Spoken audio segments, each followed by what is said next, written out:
Bonjour à tous, vous êtes sur For You Media Africa, votre média pas d'Africain, et c'est bien sûr votre émission internationale qui démarre à l'instant, édition du 10 février 2024, avec notamment au cœur des échanges, une fois de plus, nous reviendrons sur le mea culpa du président béninois Patrice Talon face aux hommes de médias. Ce 8 février 2024, le président du Bénin est notamment revenu sur les sanctions illégales, illégitimes, inhumaines infligées au Niger après le coup de révolution du 26 juillet 2023 par la CEDEAO. Pour Patrice Talon, si ces sanctions n'ont pas eu l'effet escompté, c'est-à-dire le retour à l'ordre constitutionnel ou encore le rétablissement de Mohamed Bazoum dans les fonctions de chef d'État, il est clairement temps d'y mettre un terme, mais surtout de changer d'approche, a souligné le président béninois. Un changement de position qui interroge tout de même sur la sincérité de cette démarche du président béninois. Celui qui hier encore, souvenez-vous, était considéré comme l'un des principaux à mettre en application les décisions, du moins ces sanctions prises par la communauté économique des États de l'Afrique de l'Ouest. Que vaut le mea culpa de Patrice Talon dans ce contexte? Celui du retrait du Mali, du Niger ou encore du Burkina Faso de la CEDEAO. Élément de réponse à suivre dans le cadre de cette émission de l'international. Et puis en deuxième partie, nous parlerons de l'opération spéciale militaire russe en Ukraine. Mais surtout, nous reviendrons beaucoup plus en détail sur cette interview exclusive accordée par le président russe Vladimir Poutine à un célèbre journaliste, voire animateur américain. Il s'agit de Tucker Carlson. L'interview accordée donc par le président russe à ce célèbre journaliste animateur américain. Pendant plus de 2 heures de temps, vous l'avez d'ailleurs vécu en exclusivité sur les antennes de For You Media Africa, le président russe a fait le tour de tous les sujets géopolitiques. Sur l'opération spéciale militaire russe, Vladimir Poutine a réitéré que son pays ne peut pas être vaincu en Ukraine. Une interview inédite, la première du genre depuis d'ailleurs, ou du moins la première du genre avec un journaliste américain depuis février 2022, date du début de cette fameuse opération militaire du côté de l'Ukraine. Quel message Vladimir Poutine a-t-il donc passé aux États-Unis? De toutes les façons, nos invités reviendront bien sûr sur la symbolique de cet entretien entre, d'un côté, le président russe Vladimir Poutine, de l'autre côté, le célèbre journaliste animateur américain Tucker Carlson. Voilà, mesdames, messieurs, pour les principales thématiques de ce jour. Nous prenons cette courte transition et juste après, nous vous présentons le panel.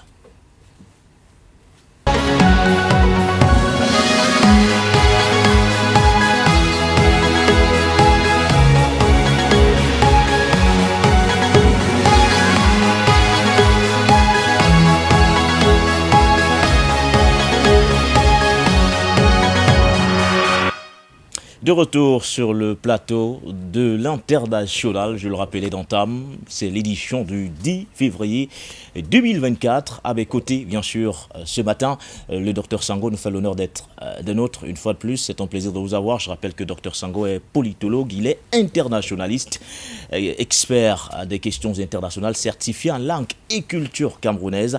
Bonjour à vous, docteur Sango, et bienvenue. Bonjour. C'est également un honneur pour moi d'être là ce soir. Ça devient presque une tradition, une coutume, pour ne pas dire un devoir, d'être là toujours quand il faut, essayer d'aider les panafricains à comprendre les grandes problématiques qui traversent le monde aujourd'hui. Quand il faut que nous soyons là, donc c'est un impératif presque pour nous. Je vais dire bonjour à mon copanéliste.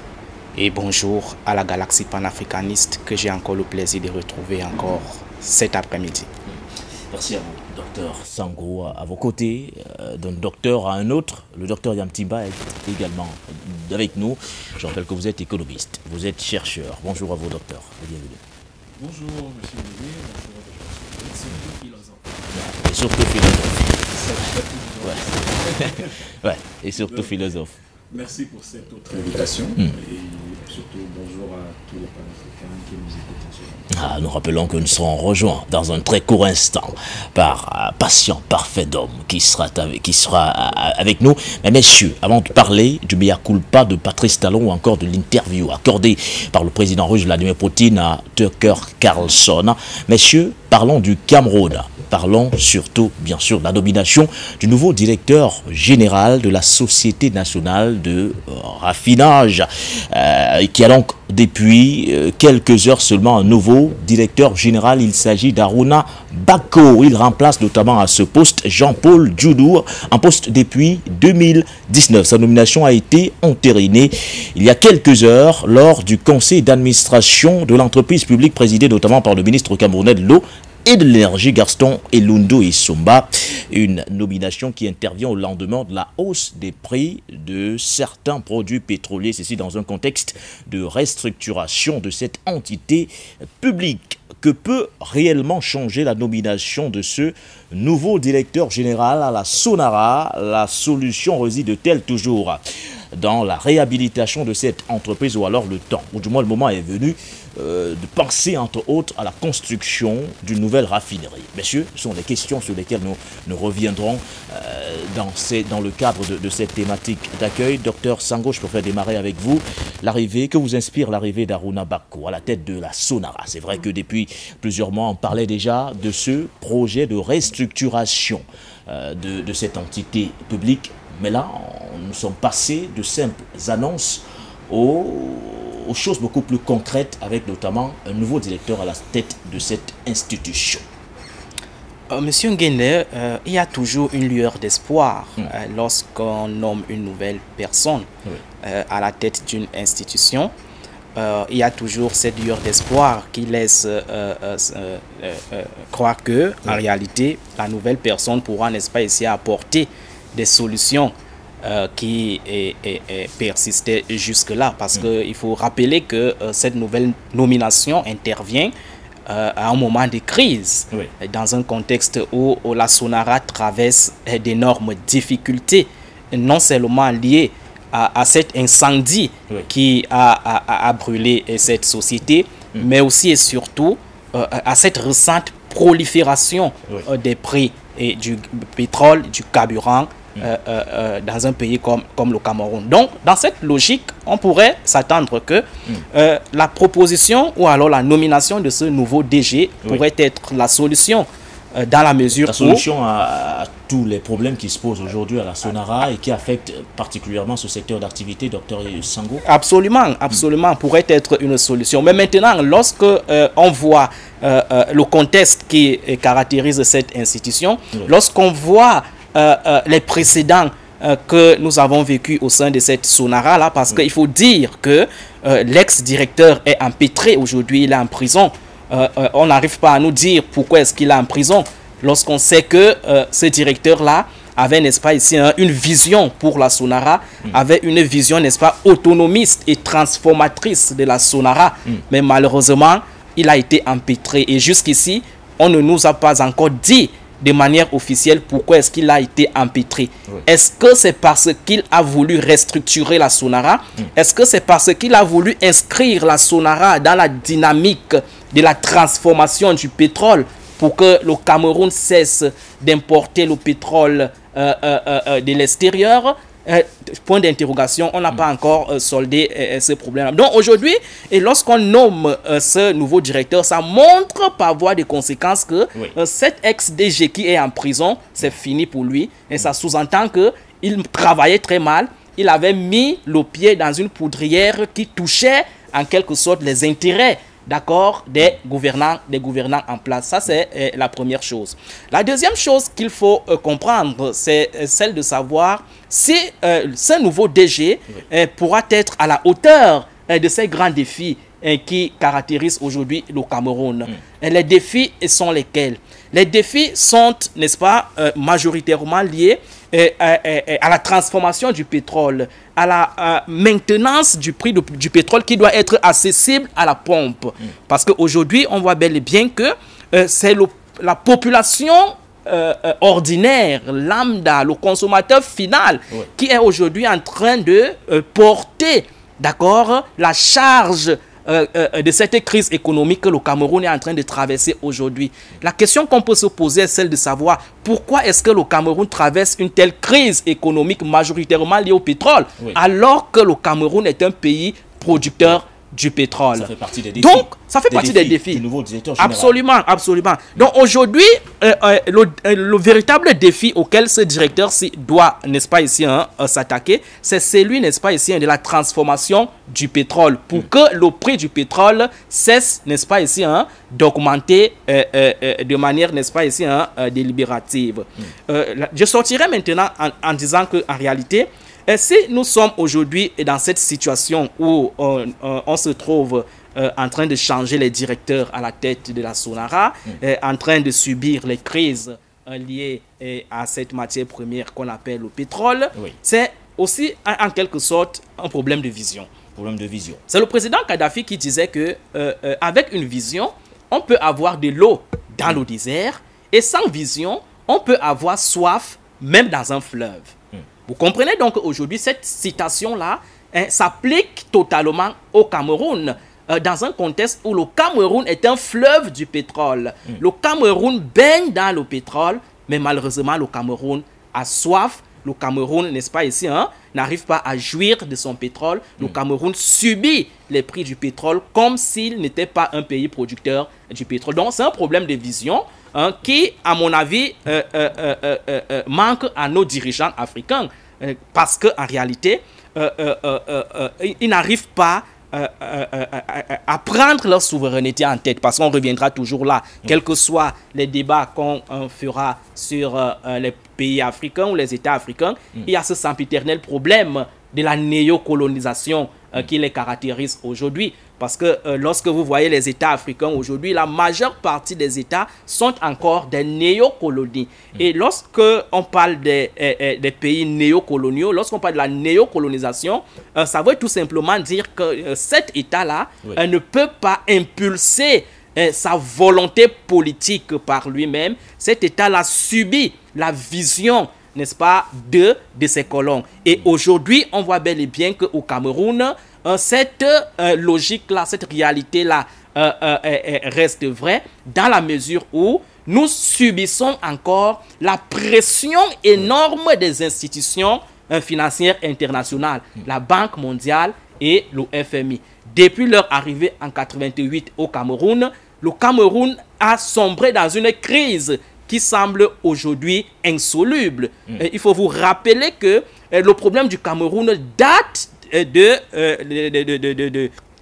94 avec la dévaluation du franc CFA qui a entraîné la diminution des salaires et bien d'autres actions et qui a conduit, n'est-ce pas, le Cameroun dans une sorte de récession économique qui a fait en sorte que le Cameroun bâtit tout son budget et toutes ses finances autour de l'endettement.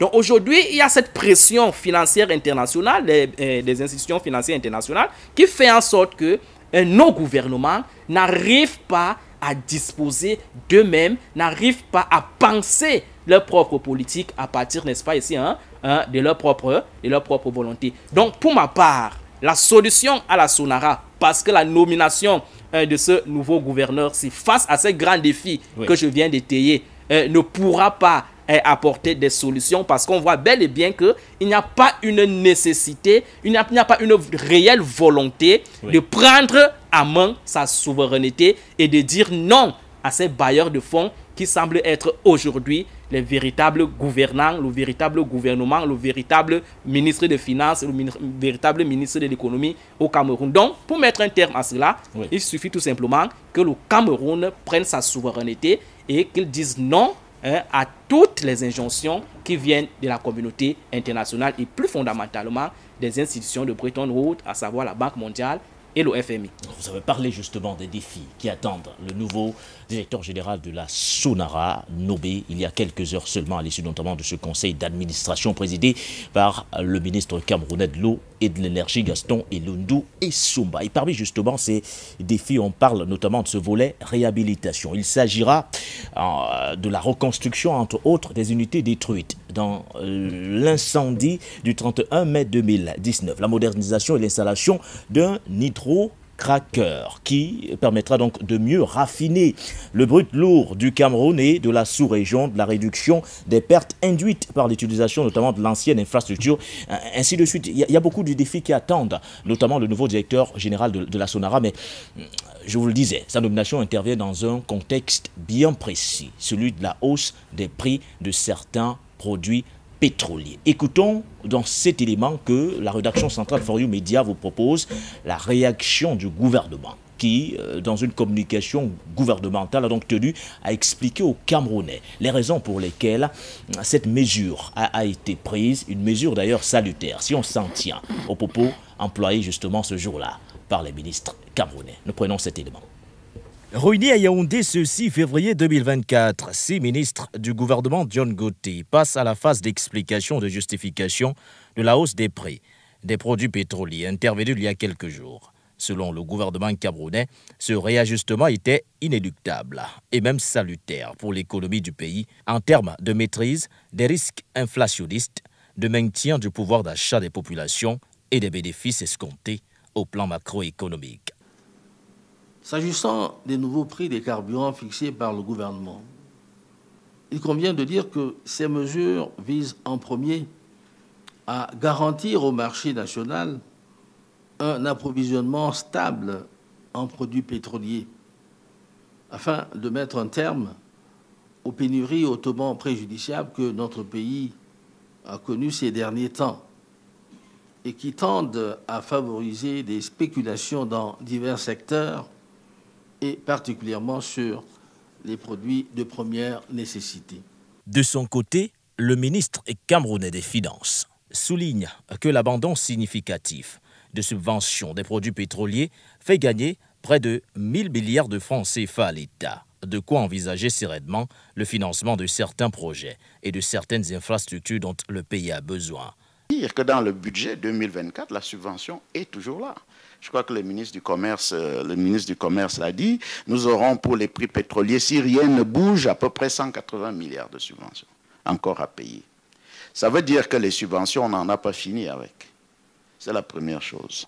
La deuxième chose maintenant, c'est qu'il faut que chacun se pose la question, à quel niveau la subvention devient-elle un problème ? C'est pour ça, lorsque je rappelais tout à l'heure le chiffre de 1000 milliards de francs CFA que le chef de l'État a eu à avancer, tout le monde comprend qu'avec 1000 milliards, vous en finissez avec le problème de l'autoroute Douala-Yaoundé. Je prends quelques exemples. Pour Luc Magloire Mbarga Tangana, le ministre camerounais du Commerce, l'augmentation des prix des produits pétroliers n'est pas synonyme d'abandon total de la subvention de l'État. À ce titre, 180 milliards de francs CFA sont inscrits dans le budget de l'État pour le compte de l'exercice 2024. La mesure de réajustement ne signifie pas la fin du soutien des prix des carburants à la pompe. Cela a été dit. Il s'agit juste de ramener à une proportion raisonnable le niveau des subventions et non de supprimer les subventions. Et que dire du ministre des Transports, Jean-Ernest Masséna-Ngalé-Bibé, dont le secteur reste pour le moment le plus affecté par ces mesures. Ce dernier a d'ailleurs laissé entendre que des négociations sont en cours avec les syndicats et divers partenaires sociaux pour une maîtrise des prix de transport. Retour donc sur le plateau de l'International après cet élément qui plantait entre autres, ou du moins qui vient permettre, ou du moins, édifier encore un peu plus nos nombreux téléspectateurs, auditeurs, pour ceux qui nous prennent également en relais sur la 96.3 FM ou à nos nombreux auditeurs sur nos différentes plateformes sur cette thématique d'accueil. Docteur Yam Timba, vous avez fait une recherche, ou du moins vous avez fait une sortie sur l'une de vos principales pages Facebook. Vous avez fait une sortie sur la nomination du nouveau directeur général de la Sonara. Voici ce que vous dites. Je vais vous citer, je vous prends sur vos propres mots. Vous dites ici, notre pays s'est manqué des occasions de faire la paix. N'était-il pas plus utile et plus opportun de nommer à la tête de la Sonara un jeune ingénieur âgé entre 45 et 30 ans, entre 45 et 50 ans, originaire de la région du Sud-Ouest? C'est une question que vous posez. Vous dites ceci en pourquoi ne pas être grave et rigoureux pour une fois afin de calmer les esprits? Les actions de paix sont souvent les plus simples et les plus évidentes. Est-ce que vous nous dites par cette sortie, Dr Yamtimba, que la nomination du nouveau directeur général de la SONARA n'est pas une action de paix, du moins une action évidente, capable justement de booster ce projet de réhabilitation de la SONARA en cours? Le chef de l'État en a parlé dans son discours de fin d'année. C'était au mois de décembre 2023. C'est pas de ça qu'il s'agit. Il s'agit de quoi? À ce niveau-là, on ne gère pas la réhabilitation ou la construction d'une raffinerie. Ce n'est pas au niveau stratégique. C'est pas le niveau stratégique. Ça, du point de vue politique, c'est la gestion opérationnelle. Le niveau stratégique, c'est de dire, nous avons un État, nous avons un pays, et ce pays a des problèmes sécuritaires, traverse des problèmes sécuritaires. Quels sont les éléments de revendication et quelles peuvent être les réponses qui pourraient permettre de neutraliser ces éléments de revendication? L'une des grandes revendications, des gens qui sont de ce côté-là, qui sont originaires de cette zone, disent qu'ils se sentent marginalisés. Je pense que dans la situation actuelle, l'une des choses aurait été de nommer quelqu'un, pas forcément de Limbé, mais qui aurait pu être de Kumba, de Manfé ou de Bakassi, etc., ou de Tiko ou de Mutengene, quelqu'un qui vient de cette région. Et l'avantage, c'est que après ce qu'on a eu comme violence là-bas à Bouya, je crois dans le nord-ouest également, ça aurait contribué à calmer le jeu. Nous devons savoir que un pays ne doit pas être seulement géré sur la base de seules façons de voir de ceux qui dirigent. Il peut y avoir des considérations autres qui pourraient aider le pays à être beaucoup plus stable. La démocratie, ce n'est pas ce que pense le dirigeant suprême ou ce que pensent ceux qui sont autour de lui seulement. La démocratie, c'est également, et même prioritairement, ce qui sourd du peuple et qui remonte. Et je crois que dans le cas d'espèce, on devait se servir de ce contexte. Vous profitez de cette opportunité de justice sociale qui vous est offerte pour effectivement opérationnaliser la justice. Et ça, en le pensant au niveau stratégique. Et le gouvernement camerounais a manqué cette opportunité, à mon avis, parce qu'encore une fois, les gens ont le sentiment, ah ouais, il y a quelqu'un qui vient d'ailleurs et qui est parachuté chez nous. Mais il ne faut pas croire que c'est fait, que c'est simplement ce cas-là. En réalité, c'est une méthode de gestion qui date du temps de la tutelle française. En fait, c'est une gestion coloniale du pays. Pourquoi? Parce qu'il part du principe, on se souvient que les Roland Pré avaient travaillé sérieusement dessus et ils avaient estimé que la défaite française au Vietnam venait en grande partie du fait que les gens avaient le contrôle économique et disons administratif de leur région. Et donc ça avait permis de mieux organiser la résistance et puis les luttes anticoloniales au Vietnam. Et donc quand ils arrivent ici, ils vont dire il faudra tout faire pour que les gens ne soient jamais nommés, particulièrement dans les régions riches. Il faudra tout faire pour que très peu de gens originaires de ces régions soient nommés dans leur région. C'est pour ça que vous trouverez, par exemple, dans une ville comme Douala, vous trouverez très difficilement des gens qui sont de cette région-là étant les hauts responsables des institutions ou des organisations, ou si vous voulez, des titulaires des postes administratifs les plus importants dans cette région. Que ce soit l'université, le port, l'aéroport, tout ce que vous pouvez prendre, prenez même une grande partie des délégations régionales dans la ville de Douala, vous trouverez difficilement des Bassa et des Douala, et pourtant c'est leur région. Pourquoi? Parce que vous donnez aux gens le contrôle de leur région. Et de cette façon-là, il y a un grand risque que le gouvernement de Yaoundé ne puisse plus les contrôler. C'est ça tout simplement, hein, le truc. Donc dans ces régions sensibles, dans ces régions critiques sur le plan économique, on a tendance à agir comme ça. De mon point de vue, il fallait nommer quelqu'un du sud-ouest qui aurait quand même, au-delà de la compétence, quelque chose, le facteur X, qui n'a rien à voir avec la compétence, mais qui a quelque chose à voir avec la fierté d'avoir développer le village. Nous ne pouvons pas nous départir de ce genre de considération. À partir du moment où on commence à s'en départir, on ne gère plus le pays, on gère des petits groupuscules. Et ces groupuscules ne nous apportent pas quelque chose de particulier. Vous voyez que je suis en train de parler, de réagir sur cette nomination, mais je ne parle pas du titulaire. Je n'ai pas besoin de parler de lui parce que ce n'est pas nécessaire. Au bout du compte, est-ce qu'il va pouvoir... comment on dit ça? Est-ce que son cahier de charge, là où il y a la question de la réhabilitation, c'est pas ça le problème. La reconstruction, pratiquement. C'est pas ça le problème. N'importe quel ingénieur compétent, encore que là, parce que on a un gros projet de construction, un gros projet industriel. La meilleure option aurait été de nommer un ingénieur qui en même temps a des compétences en matière de gestion de programmes et de projets. Bon, malheureusement, on a fait un autre choix. Mais je dis encore que c'est comme si Dangote, en créant, en faisant sa raffinerie, avait nommé comme directeur de projet quelqu'un qui n'était pas ingénieur ou quelqu'un qui n'était pas un financier. C'est les deux personnes, les deux, si vous voulez, background qui permettent de mieux gérer ce genre de choses. Et là, dans le cas d'espèce, je crois qu'on avait, au-delà de ces considérations, si vous voulez, de management, on avait des considérations politiques. Envoyer un signal, envoyer un message, diffuser dans le corps social qu'on tient compte d'un certain nombre de choses, à mon avis, ça n'a pas été fait suffisamment.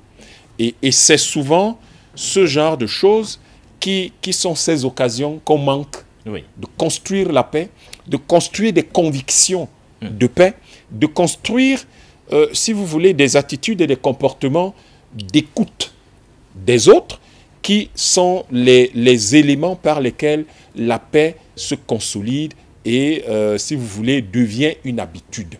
Et malheureusement, nous avons perdu cette habitude depuis que les Français et les Anglais sont arrivés ici en 1920. Ils ont perdu définitivement, mais nous avons commencé à perdre cela avec l'esclavage, avec l'arrivée des Allemands pour le protectorat, etc.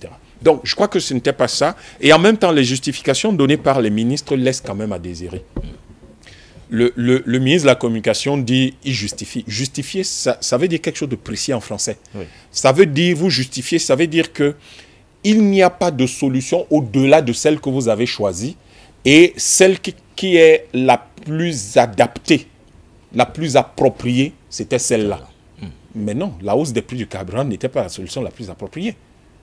Je veux dire que si vous dites ça à n'importe quel économiste moyen, il va vous dire, mais ce n'est pas sérieux, ce que le ministre raconte n'est pas vrai. En termes économiques, c'est faux. Bon, vous prenez le ministre des Finances qui dit, ah, mais vous voyez, on a inscrit 180 milliards, mais en même temps, il y a le fait que on avait 1000 milliards. On fait d'énormes économies pour ensuite mais non, pas du tout. Construire de nouvelles infrastructures. On ne fait aucune économie là. Le problème, c'est que le pays continue à dépenser de l'argent. Alors, à partir du moment où vous dites que vous avez utilisé 1000 milliards, et j'ai entendu un des ministres dire, je crois que c'était le ministre j'ai lu, je n'ai pas entendu, j'ai lu quelque part le ministre de l'eau et de l'énergie qui dit en 10 ans, on a dépensé quelque chose comme 2000 milliards. On a perdu 2000 milliards. Donc, tout le gouvernement de 70 ministres-là, il n'y a eu personne dans ce gouvernement pour faire ce qu'on appelle de la planification financière et pour, à partir de cette planification financière, faire un montage financier qui permette de financer grâce justement à ces actifs-là, puisqu'on est capable de débourser 2000 milliards. C'est un actif en fait. À partir de cet actif, financer la construction d'une nouvelle raffinerie, parce que la raffinerie qu'elle a, elle est trop vieille en fait. Il vaut mieux ne pas continuer à coller des choses neuves aux vieilleries. Construire une nouvelle raffinerie de 7 millions de tonnes, c'est la seule qui sera rentable. Si on fait moins, ce ne sera jamais rentable. Une raffinerie d'au moins 7 millions de tonnes et mettre fin définitivement à ce problème. Et vous avez entendu encore, il dit oui, on va installer un hydrocracker, mais c'est depuis 1984. Hydrocracker pour transformer le brut. C'est depuis 1984 que le directeur général de l'époque, M. Bernard Eding, avait demandé qu'on installât un nouveau cracker que celui qui avait été installé par les Français en 1978. entre 77 et 79.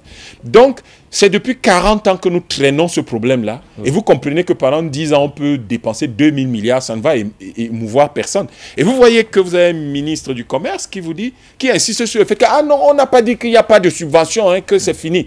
C'est pas possible. Donc, le ministre, qui rassurait-il? Il cherchait à rassurer qui là? Qu'il y a de l'argent quand même. Ça ne veut pas dire qu'il n'y en a pas du tout. Il rassurait qui? Donc, on a toujours des dépenses, et des dépenses qui, et c'est leur patron, non, le patron de leur patron, parce que leur patron, c'est le Premier ministre, et le patron de leur patron, le président, c'est lui qui rappelle tous les jours que la qualité de la dépense publique fait problème au Cameroun. Et là, nous avons un collège de 4 ministres. Je crois qu'il y en a 4 dont vous avez parlé dans votre reportage. 4 dans le reportage, mais globalement, dans cette communication gouvernementale, il y en avait 6. C'est quand même extraordinaire. On a 6 ministres qui sont assis et qui parlent d'un petit problème comme celui du carburant. Parce qu'on n'est pas en train de parler, je ne sais pas moi, je ne sais pas quel genre de choses. Le carburant, c'est quoi? Mais c'est un problème qu'on règle. Si un directeur général vous a dit il y a 40 ans, chargez le craqueur et on va régler le problème, vous n'avez pas besoin de 6 ministres qui s'asseyent pour parler de ça. Vous avez besoin de vous assurer que les professionnels du secteur gèrent ça. Prenez n'importe quel directeur à la Sonara. Parmi les directeurs qui sont là, les gars qui sont directeurs, ils savent ce qu'il faut faire à la Sonara. Il n'y a pas quelque... C'est pas aussi extraordinaire qu'il faille qu'on ait 6 ministres assis pour parler du carburant. Et donc, parce que nos ministres sont quand même des types importants. C'est des gens importants. Et ces gens importants doivent s'occuper des questions importantes, des questions stratégiques et pas de questions opérationnelles que les directeurs généraux et les directeurs doivent gérer. Donc, on a une situation qui traîne et qui est essentiellement une situation, si vous voulez, d'incapacité à faire un montage financier pertinent qui permettent de gérer ce problème. Mais l'autre chose quand même qui empêche, parce qu'il n'y a pas que le fait que le gouvernement n'arrive pas à le faire, mais le gouvernement peut le faire. S'il décide de le faire, il pourra le faire. Faire ce montage financier, construire la raffinerie, on n'en parle plus. Une nouvelle raffinerie. Il vaut mieux construire une nouvelle raffinerie là sur le site, sur ce site-là. Et il y a aussi tout ce problème du franc CFA. C'est-à-dire que on a entre 5 000 et 6 000 milliards dans le compte des opérations, compte d'opération en France, le trésor français, que les Français utilisent dans leur budget pour régler leurs problèmes. Et nous sommes là, 10 milliards de dollars. Nous ne sommes pas capables de prendre 2 milliards de dollars, 2 à 3 milliards de dollars, qui nous permettraient de construire notre raffinerie, mais en fait pas une raffinerie, de construire un complexe pétrochimique qui permettrait d'avoir donc tous ces produits de carburant dont on parle, mais également d'avoir de la production d'électricité entre 200 et 500 mégawatts, d'avoir du bitume. Mais vous voyez que le gouvernement, il y a une ministre des Travaux publics qui dit « Oui, on va construire une usine pour faire du bitume. Mais réhabilitez, construisez la Sonara et vous aurez votre bitume. Vous n'avez pas besoin de construire une usine pour ça, une autre usine pour ça. C'est un peu comme les histoires de l'adduction d'eau à Douala. On construit tout un pont pour porter le pipeline qui transporte de l'eau. Et on construit un autre pont à côté. Mais pourquoi on n'avait pas fixé tout simplement le pipeline sur le grand pont qu'on a construit? C'est des problèmes de planification. C'est des problèmes de gestion stratégique qui révèlent qu'on a quand même des difficultés, que ce gouvernement a quand même des difficultés à adresser de façon convenable les problèmes de fond qui sont des risques majeurs sur le plan sécuritaire, sur le plan social, sur le plan politique, sur le plan économique dans cette situation. Je termine par une phrase. Vous voyez par exemple là, c'est les bagarres tous les jours au sujet autour des prix du transport urbain, les taxis, etc. Parce que là, des négociations sont en cours avec... Mais il n'y a pas de négociations qui devaient être en cours. Comment on fait dire? Et certains partenaires pour une meilleure harmonisation des prix de transport. Enfin, ce sont des assurances qui ont été données par le ministre camerounais des Transports. Non, le management, c'est pas ça. Bien sûr, ce n'est pas ça le management. Vous ne pouvez pas faire dire... Le président ne peut pas venir dire il y aura hausse de carburant. Quand le président dit il y aura hausse de carburant... Ça veut dire qu'on a pensé... Ça veut dire qu'on a pensé à tout. Ça veut dire qu'il y a tout un scénario qui a été écrit. Ça veut dire que même les prix ont été arrêtés, les prix du taxi ont été arrêtés. Ça veut dire que partout où tous les points d'impact de la hausse du carburant ont été étudiés. Et quand le président prend donc la parole pour le dire, ça veut dire que le gouvernement est prêt à appliquer. Et ça veut dire que le jour où on va dire, OK, la hausse, c'est à partir d'aujourd'hui, oui. Ça veut dire que les négociations ont déjà eu lieu. Mais vous ne pouvez pas venir hausser le carburant. Ensuite, vous dites, on va engager les négociations pour le prix du taxi. Oui. Mais le gars qui a le taxi, pendant que lui, il paye maintenant le carburant beaucoup plus cher, il fait comment? C'est le gouvernement qui paye le gap. En fait, c'est ça la qualité du management public dans notre pays qui fait quand même problème. Et vous voyez que là-dedans, on ne tient pas compte, oui, manifestement, de l'avis du public. Et on a tendance à donner l'impression que les gens, ce qu'ils ont fait est absolument ce qu'il fallait faire, alors qu'il suffit de gratter un peu pour se rendre compte que ce qu'ils ont fait était complètement inadapté. Et c'est pour ça que le pays continue à avoir les problèmes. C'est ça, en tout cas, l'élément qui montre que vous avez des solutions pertinentes ou pas. Merci à vous, Dr Yam Tiba. C'était donc la thématique d'accueil en rapport avec la nomination de nouveau directeur général à la tête de la Sonara. On espère bien sûr qu'il portera, qu'il sera d'ailleurs à même de porter ce projet de réhabilitation de cette entité publique avec notamment tous les défis qui attendent la nouvelle équipe dirigeante de ce côté. Messieurs, parlons de la première thématique de ce jour, consacrée au mea culpa du président béninois Patrice Talon. Il était face aux hommes de médias le 8 février dernier et il est revenu, largement revenu, autour des sanctions illégales, illégitimes et inhumaines prises par la CEDEAO contre le Niger au lendemain du coup de révolution du 26 juillet 2023. Pour le président Patrice Talon, si ces sanctions n'ont pas eu l'effet escompté, c'est-à-dire le retour à l'ordre constitutionnel ou encore le rétablissement de Mohamed Bazoum dans ses fonctions de chef d'État, le temps est venu justement d'y mettre un terme, mais surtout de changer d'approche. Un mea culpa qui interroge tout de même sur la sincérité de la démarche du président Patrice Talon hier, celui qui était d'ailleurs considéré comme étant l'un des premiers à avoir mis en application ces mesures de sanctions prises notamment contre ces 3 pays de l'Alliance des États du Sahel. La question qu'on se pose dans le cadre de cette émission est de savoir que vaut ce mea culpa dans ce contexte que nous savons tous, celui du retrait du Mali, du Burkina Faso ou encore du Niger, de la CEDEAO. Nous plantons le décor avec cet autre élément proposé par la rédaction centrale de For You Media Africa. Les sanctions ne sont pas faites pour durer dans le temps.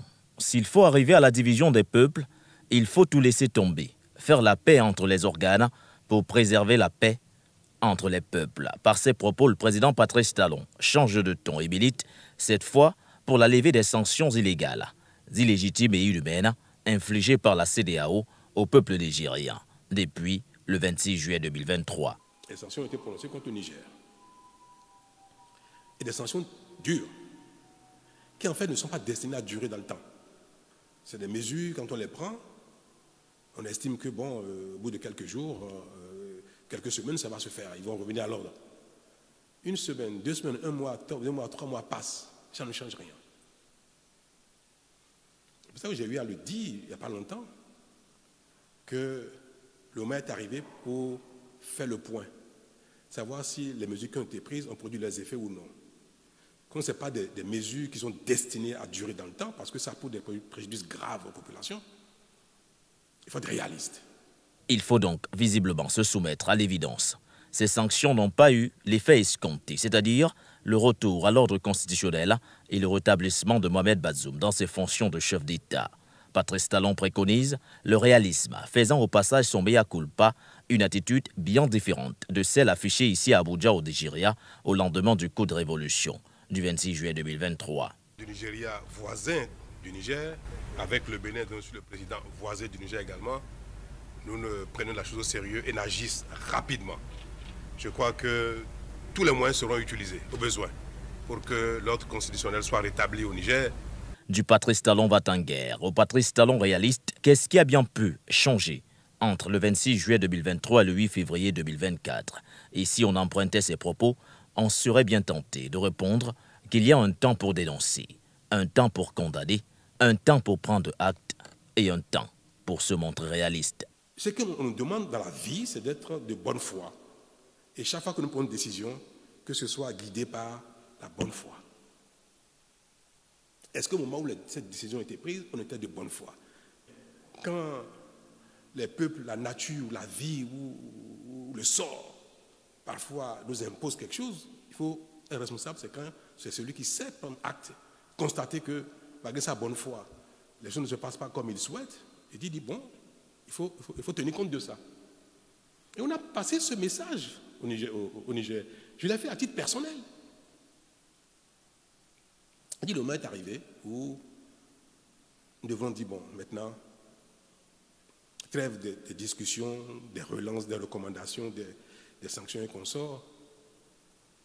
Dites-nous exactement ce que vous voulez, on va vous accompagner. J'ai dit, moi, personnellement, je suis prêt, au sein de la conférence des chefs d'État, à défendre la position qui est la mienne aujourd'hui en disant, le moment est arrivé pour qu'on fasse trêve de tout ça et qu'on repart de zéro et qu'on prenne acte de ce qui se passe. Hier, principal artisan dans l'application des sanctions contre les pays du Sahel, en fermant notamment ses frontières et son port pour les importations des marchandises transitant par le port de Cotonou, le président Patrice Talon revoit sa position et se dit désormais prêt à la défendre au sein de la CEDEAO.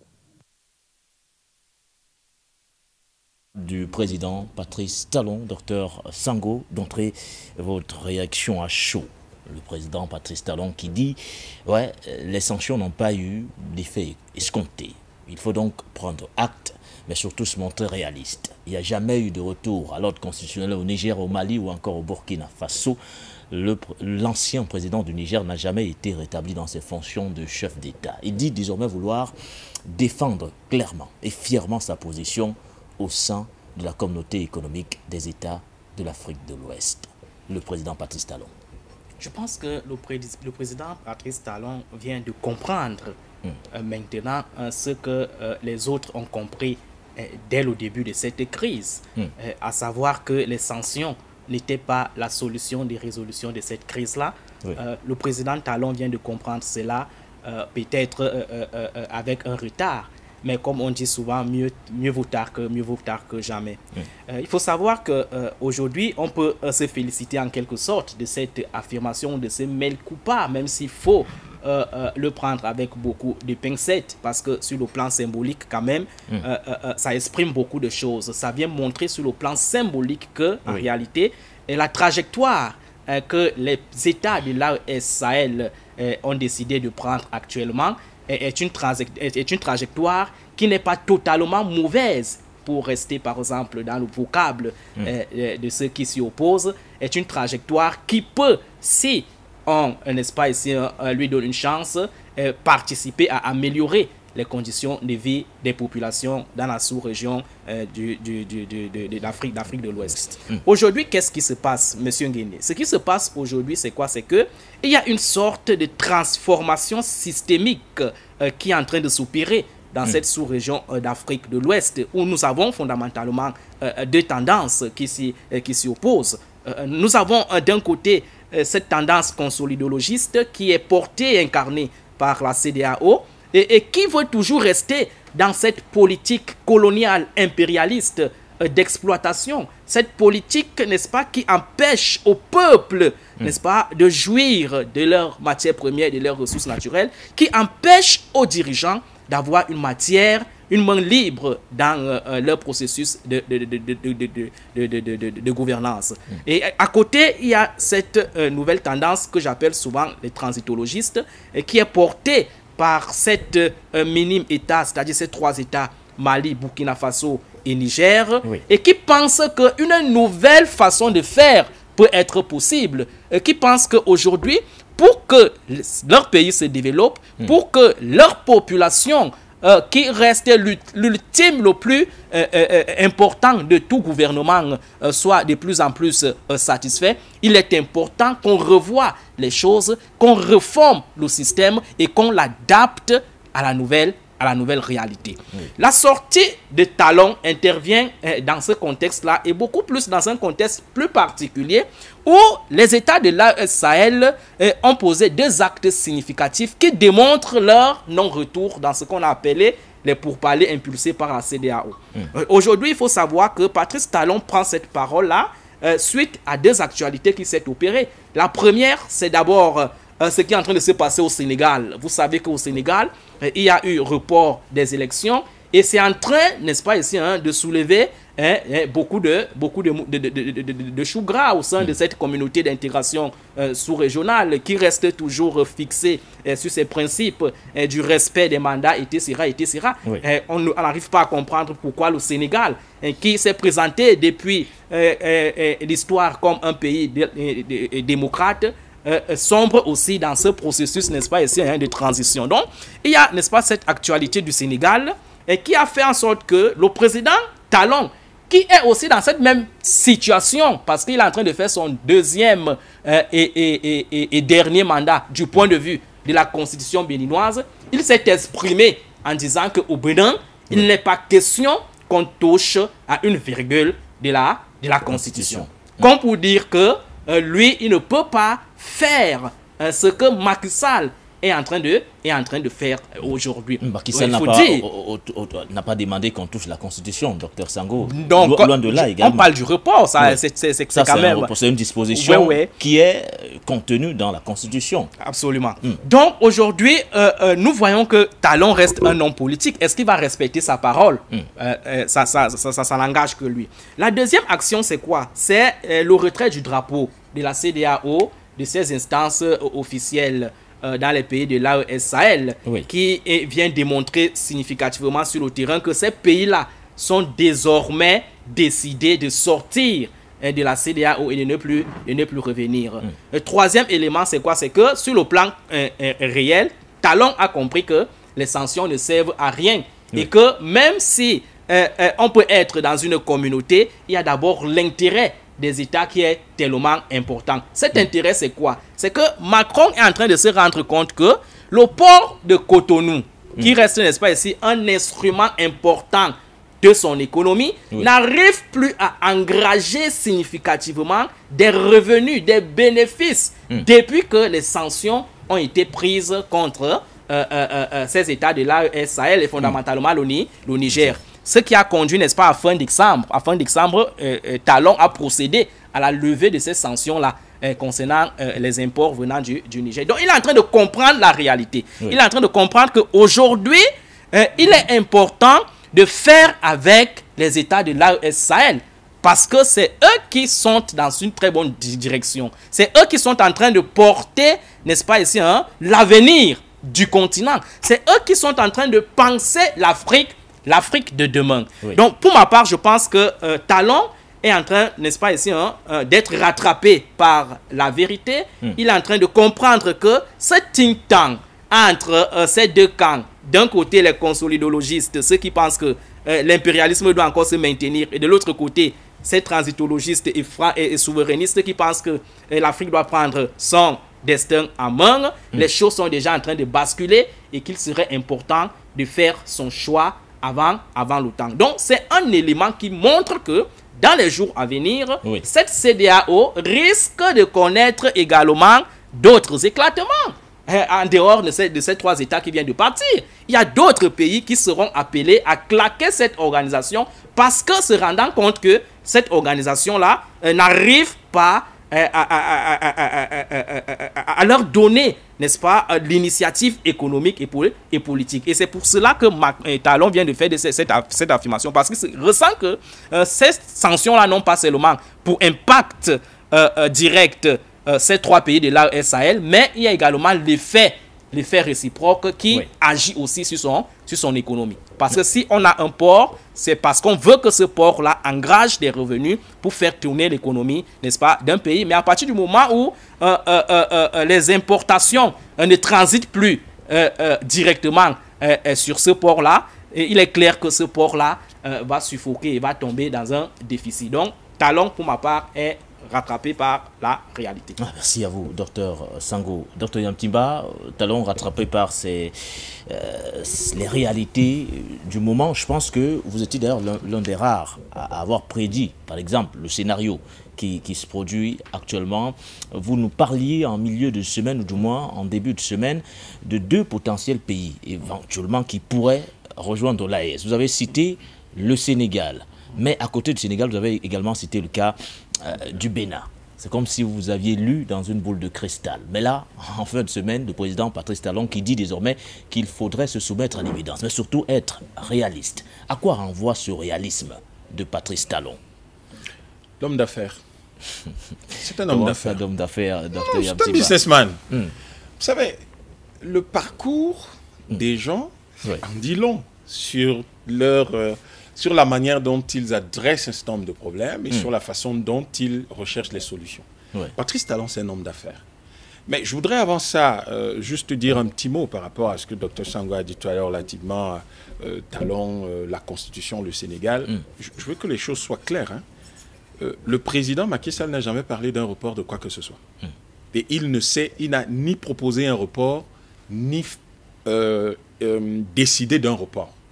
Il a rappelé un contexte qui exigeait qu'une décision, un décret qu'il avait pris, soit abrogé. C'est tout. Il a abrogé le décret et l'Assemblée nationale a décidé de... C'est tout. L'Assemblée, en toute souveraineté, a pris un certain nombre de décisions, parmi lesquelles le report et le fait qu'il soit au pouvoir. Donc, ce n'est pas une question... Il n'est pas dans une sorte de transition qu'il aurait décidé ou qu'il aurait demandé.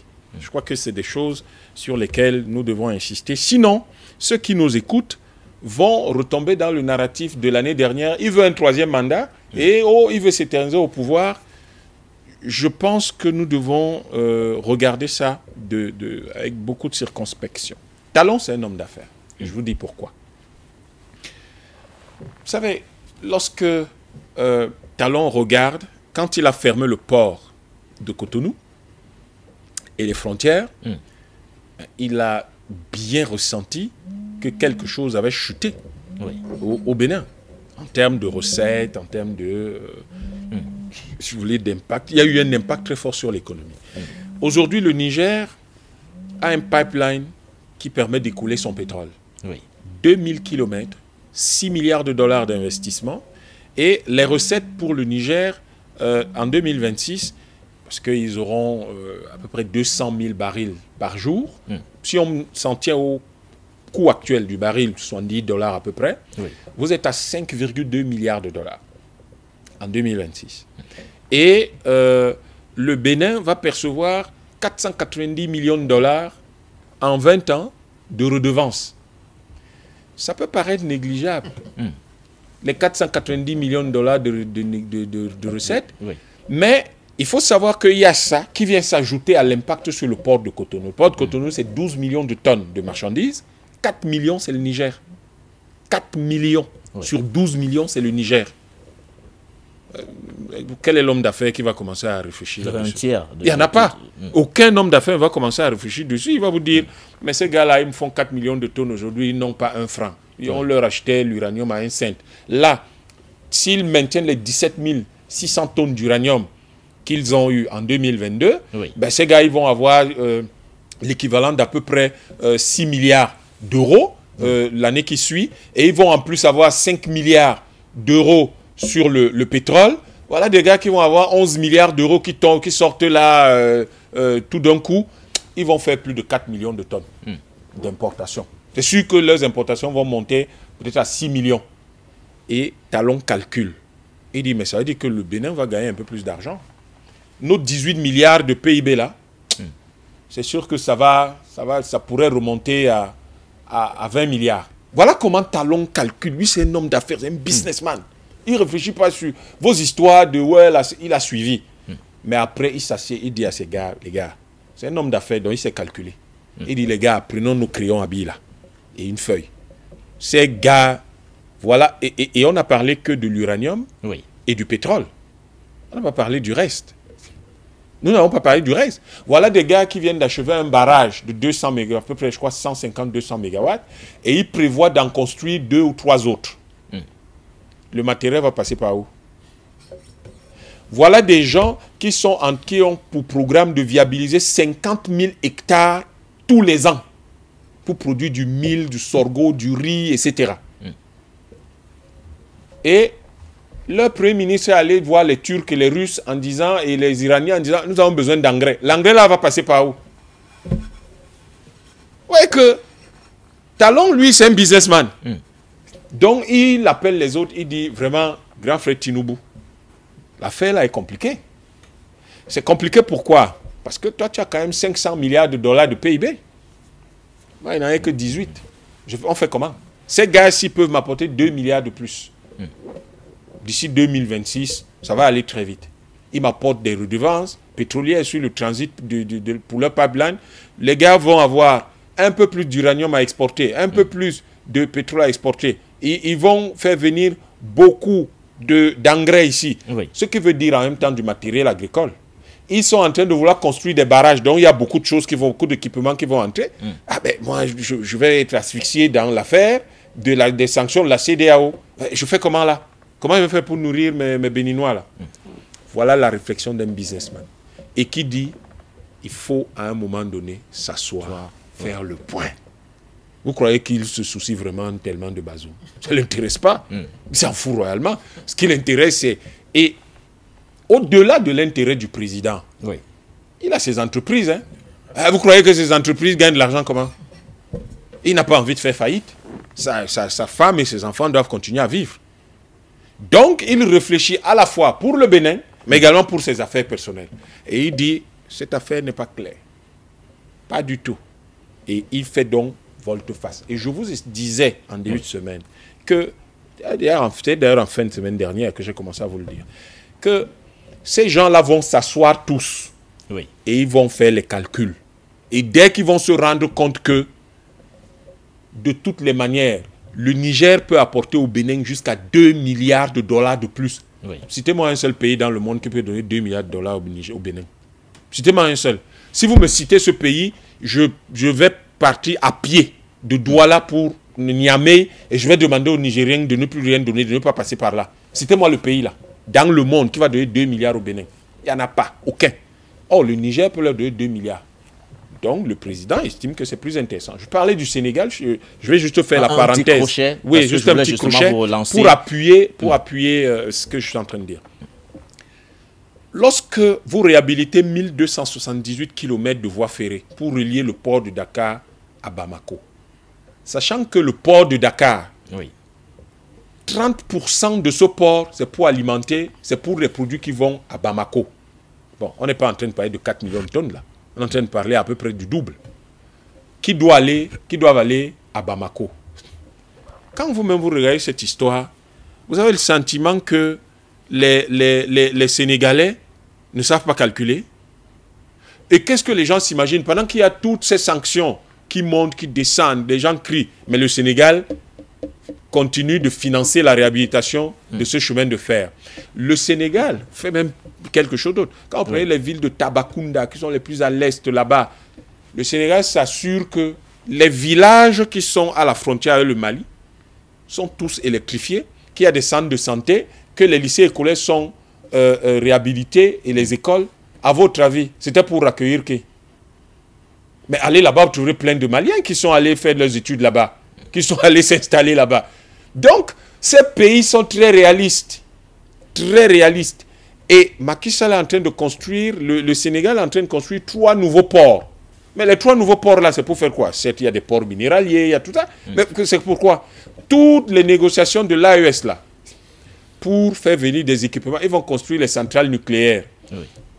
À votre avis, quel est l'endroit le plus sûr pour eux de faire passer leur affaire? C'est de faire passer les équipements, les composantes des centrales nucléaires par le Bénin, avec le Nigeria à côté, qui est aux ordres des Américains, ou de faire passer ça par le Sénégal, qui a quand même fait installer un siège de l'Alliance des BRICS à Saint-Louis. Où est l'endroit le plus sûr?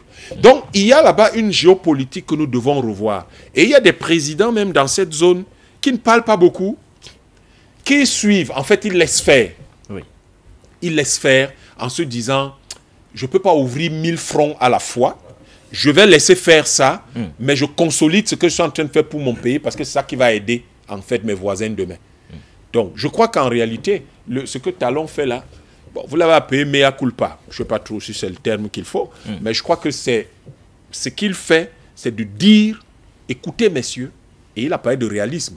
Le réalisme, il dit qu'il faut être réaliste. Le réalisme en politique, lorsque vous constatez que la France est affaiblie, parce que Talon se rend bien compte que la France ne peut pas lui donner des ordres directement. Ça, c'est 1. 2, il a fait ses calculs sur le papier. 3, il sent que il voit 3 pays qui, hier, étaient aux ordres de la France et des atlantistes. Et il se rend compte que mais ces pays-là ont conquis leur souveraineté. et sont en train de partir. Et ils constatent la dislocation de la CEDEAO, mais le risque de dislocation de l'UEMOA et donc de la cassure ou de la fin du franc CFA. Il ne fait que anticiper. Oui. Et c'est ça, gérer. Prévoir, c'est anticiper. Il fait qu'anticiper. Et là, il ramène tout le monde. Il demande à tout le monde de venir sur la table de négociation et de savoir qui on défend. On défend les intérêts euro-atlantistes ou on défend les intérêts de nos populations. Qu'est-ce qu'on fait? Et je crois que là, nous avons... Et c'est ça qu'on attend aussi des hommes politiques. Quand vous constatez que vous vous êtes trompé, quand vous êtes constaté que vous vous êtes trompé, ou alors que les choses ont évolué jusqu'au niveau où vous avez maintenant la possibilité de dire ce que vous avez à dire, eh bien vous le dites et vous continuez. Merci à vous, Dr Yamba. Nous avons été rejoints par Patient Parfait d'Homme qui nous prend également à chaud au moment où nous évoquons l'attitude, du moins la nouvelle position du président Patrice Talon. Il parle de réalisme dans sa sortie. Il y a un temps justement pour condamner, un temps pour prendre des sanctions, mais surtout un temps pour s'asseoir, faire le point, être réaliste. Aujourd'hui, il dit être prêt, Patient Parfait d'Homme, pour défendre sa position devant les chefs d'État de la CEDEAO. Alors, quel pourrait bien être l'impact de cette nouvelle posture du président Patrice Talon du côté de l'Afrique de l'Ouest, compte tenu justement du contexte qui prévaut actuellement de ce côté? Bonjour tout d'abord à vous, bienvenue. Bonjour Baudelaire et bonjour à mes amis. Bonjour. Écoutez, tout à l'heure, Dr Yamutimba a fait... C'est ça le pragmatisme. C'est-à-dire que quand on est en politique, on essaie de faire ce que j'appelle une analyse concrète de la réalité concrète. Et en fonction de ça, on prend des décisions. Il a fait une analyse concrète, le président Patrice Talon. Oui, de la réalité concrète. Il y a une nouvelle donne politique qui s'impose à tout le monde aujourd'hui. Un homme politique de son nouveau chef d'État en plus anticipe. Il ne laisse pas, n'est-ce pas, ces pays de l'AES dériver de telle manière qu'ils ne puissent pas rattraper au moins la corde, la ligne de vie, c'est comme ça qu'on peut l'appeler, qui puisse permettre à l'économie béninoise, n'est-ce pas, de se maintenir à flot. Donc à partir de ce moment-là, il anticipe et fait ce type de déclaration par pragmatisme, premièrement, et par réalisme en plus. Deuxièmement, tout le monde, ou bien beaucoup d'analystes aujourd'hui, parce que la CEDEAO, dans sa formule actuelle et que nous avons condamnée, et les attitudes qu'il a eues, on œuvre pour l'éclatement de la CEDEAO. Mais on voit évidemment que les intérêts sont tellement imbriqués et les avenirs sont tellement imbriqués que tout le monde sera finalement obligé de mettre un peu d'eau dans son vin. Tout le monde. Pour le bonheur de tous, de tout ce monde-là. Pourquoi? Parce que l'AES a un avantage, c'est sa volonté. Mais elle a un inconvénient, même quand beaucoup, j'ai écouté d'autres analystes nous disent que c'est rien du tout, en prenant le cas de Saint-Marin, prenant le cas de la Suisse, et je ne sais pas, du Luxembourg, ça fait rigoler. Ce n'est pas le même antagonisme pour ces pays européens-là que pour ceux que nous vivons ici. Ils ont un déficit, c'est qu'ils n'ont pas un accès à la mer. Vous ne pouvez pas devenir un grand pays dans le monde si vous n'avez pas un accès à la mer. C'est compliqué. Vous regardez l'Éthiopie, c'est que l'Éthiopie tente de faire. Elle tente de forcer la mer au Somaliland pour avoir un accès à la mer. Si vous n'avez pas un accès à la mer, vous dépendez des autres, que vous le vouliez ou non. Et là, il a bien dit, par exemple, on a eu le problème de ces accords, souvent qui nous paraissent sortir de nulle part. Mais quand on réfléchit bien, on voit que ça a été pensé parce que ça a bénéficié à quelques-uns. Quand le FMI met la pression sur le Cameroun et donne l'injonction pour que le Cameroun privatise 3 secteurs clés, c'était l'eau, donc avec la SNEC à l'époque, c'était l'électricité avec la SONEL, mais un troisième pan dont les gens ne parlent pas beaucoup, mais qui valait son pesant d'or à l'époque, qui était la régie FECAM, qui est devenue Camraï. Mais pourquoi? Parce que les amis de ceux qui décident au niveau de FMI, de la Banque mondiale internationale et de la finance internationale, eux sont au courant que dans bientôt on va déclencher l'opération de la construction, n'est-ce pas, de Doba avec le pétrole tchadien. Ça nécessite quoi?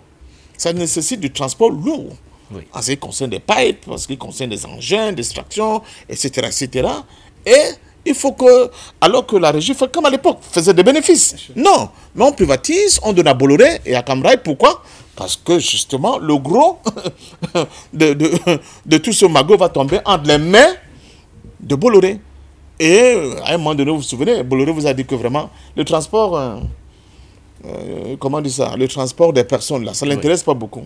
C'est le fret qui l'intéresse, parce que c'est là où il gagne beaucoup d'argent. Ce n'est pas idiot, du point de vue économique. Donc, ce que Yam vient de démontrer là, ce qui concerne le port de Cotonou, et plus tard, l'anticipation au niveau du Sénégal à construire plusieurs ports, vaut son pesant d'or dans l'analyse. Donc, qu'on le veuille ou non, les pays de l'AES seront obligés d'avoir des accords avec ces pays-là. J'entends une sonde de Claude dire ils ne pourront pas faire autrement parce que nous sommes obligés, ils sont obligés de nous ouvrir le port parce que c'est nous qui faisons vivre leur économie à travers le port. Mais je te tiens, tu me tiens, je te tiens aussi. Donc, tout le monde dans ce business-là sera obligé de mettre un peu de l'eau dans son vin. Ce que je souhaite, et c'est un aspect qu'on n'a pas beaucoup abordé, c'est que l'Amérique, comme il a dit, n'aille pas jusqu'au bout de sa démarche. C'est-à-dire faire de l'Afrique et de cette zone-là sa priorité des priorités. Parce que si l'Amérique le dit, et que malheureusement, quand on connaît un peu le personnel au niveau de nos fonctionnaires qui dirigent nos pays aujourd'hui, dont la plupart sont complètement assujettis au bloc occidental, j'ai bien peur. Parce que quand j'entends les gens dire, oui, mais Talon est incapable de financer les déficits portuaires et douanières de son pays, regardez ce qui se fait en Ukraine. Pour que vous puissiez bien comprendre que si les Américains là sont décidés, ils vont dire à Talon, ça coûte combien? Ça te coûte combien? Ça coûte tant. Les sommes que Yamba a mis en avant, là, ils font tourner la planche à billets et donnent ça à Talon. S'ils veulent vraiment, vraiment être dans une posture pour nuire sur le demain à notre continent, mais surtout, si à la tête de nos États, nous n'avons pas de véritables patriotes avec un leadership conséquent, capable de sonder l'avenir et de se projeter vers d'autres horizons. Donc, nous sommes dans une situation qui, en même temps, fait honneur à ceux qui résistent et qui prennent des décisions hardies dans le sens de sortir de cette cage de fer. Mais d'un autre côté, il faut qu'on fasse attention, l'antagonisme et surtout la violence avec laquelle le monde occidental risque de jeter son dévolu sur notre continent. Nous aurons besoin des gens qui ont même un courage physique hors norme pour leur résister. Parce que si ces hommes-là n'hésitent pas à la tête de nos États, je peux vous garantir que les lendemains seront extrêmement difficiles pour tout le monde. J'ai pris le cas de l'Ukraine pour démontrer que ces gens-là sont capables de corrompre complètement les élites politiques qui sont au niveau de la côte. J'entends même parler du Maroc. Le Maroc est leur allié, vous le savez pertinemment. Surtout que maintenant, certains commentateurs, analystes panafricains ont réussi la prouesse à renforcer l'antagonisme, certes, ou bien la divergence qui existe entre le Mali et l'Algérie. On verra très bien comment ça va se faire pour que vraiment ces pays de l'AES trouvent des débouchés faciles pour pouvoir seulement mettre en pratique les projets économiques qu'ils ont. Donc, soyons prudents, ne mettons pas trop d'huile au feu, continuons d'encourager non seulement les dirigeants de l'AES qui pour nous sont déjà sortis de la cage, mais aussi ceux qui ne sont pas encore sortis de la cage pour qu'ils aient le courage d'affronter l'avenir. Et cela ne peut être possible que si, en fin de compte, il y a des passerelles qui se créent entre ceux qui sont déjà sortis de la cage et ceux qui y restent. Si les ruptures sont de manière radicale, on va applaudir aujourd'hui parce qu'on est loin, on est derrière nos claviers, on applaudit. Mais des populations, eux, qui vivent de ce commerce transfrontalier, qui dépendent, leur avenir dépend de ces relations économiques transfrontalières, seront les premières à souffrir durement. Et je peux vous dire que même nous, qui semblons être éloignés de cette région-là, nous aurons des impacts violents qui vont, n'est-ce pas, nous frapper. C'est pour cela que je continue de dire, il n'y a rien qui soit plus important aujourd'hui que le dialogue et la négociation. Et je suis content que le président Talon ait compris cela et ait pris cette démarche. Au lieu de lui huer dessus, de lui cracher dessus, de l'insulter, de dire tout ce qu'on veut, d'essayer de l'humilier en disant de toute façon la seule porte de sortie qui reste d'intégrer l'AES, alors que peut-être ce n'est pas ça son bon vouloir. Il faut l'encourager dans cette dynamique pour que, au-delà de nos prétentions, derrière nos claviers, que justement les dirigeants africains ressentent la nécessité de cette imbrication, n'est-ce pas, de nos économies, de nos projections, de nos projets et de nos avenirs et de nos rêves. C'est seulement comme ça que l'Afrique, progressivement, va commencer à mettre sur pied ce qui me tient le plus au cœur, c'est-à-dire l'unité politique de notre continent. Parce qu'en fin de compte, au-delà, après toute analyse, après tel est bon, tel n'est pas bon, tel est un idiot, tel est un, c'est l'unité politique de notre continent qui va nous aider à régler le problème que nous connaissons aujourd'hui. C'est-à-dire celui de la reconquête de notre souveraineté pour permettre à nos peuples d'avoir ce qu'on appelle l'élévation du standard de vie. Et ça demande beaucoup de courage physique et politique aussi. Merci à vous, doyen. Revenant justement sur la sortie du président Patrice Talon. Messieurs, parlons de cet entretien exclusif, inédit. C'était, du moins, ouais, c'était effectivement le premier du genre depuis février 2022, date notamment du début de l'opération spéciale militaire russe du côté de l'Ukraine. Le président Vladimir Poutine qui accorde un entretien à un journaliste américain. Il s'agit bien sûr de Tucker Carlson. Le président russe est revenu sur bon nombre de sujets pendant plus de 2 heures de temps. Vous l'avez d'ailleurs vécu en direct et en exclusivité sur les antennes de For You Media Africa. Il est revenu sur l'opération spéciale militaire russe, ou du moins l'opération spéciale lancée notamment de ce côté, en précisant qu'il est hors de question que la Russie soit vaincue du côté de l'Ukraine. Mais peut-être bien avant de laisser nos invités réagir là-dessus, on a sélectionné cet extrait pour vous. Il a parlé, il a dit beaucoup de choses, mais on a fait un extrait d'1 minute 30 par là. Suivez ce que dit le président Vladimir Poutine aux côtés, bien sûr, de Tucker Carlson. They're trying to fuel the Russian threat. The threat I think you're referring to is a Russian invasion of Poland, Latvia, expansionist behavior. Can you imagine a scenario where you sent Russian troops to Poland? Only in one case, if Poland attacks Russia. Why? Because we have no interest in Poland, Latvia, or anywhere else. Why would we do that? We simply don't have any interest. It's just threat-mongering. From the outside, it seems like this could devolve or evolve into something that brings the entire world into conflict and could initiate a nuclear launch. And so why don't you just call Biden and say, let's work this out?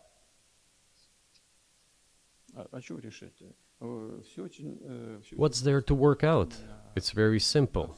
I repeat, we have contacts through various agencies. I will tell you what we are saying on this matter and what we are conveying to the US leadership. If you really want to stop fighting, you need to stop supplying weapons. It will be over within a few weeks. That's it. And then we can agree on some terms. Before you do that, stop. What's easier? Why would I call him? What should I talk to him about? Or beg him for what? And what messages do you get back? You're going to deliver such and such weapons to Ukraine? Oh, I'm afraid, please don't. What is there to talk about?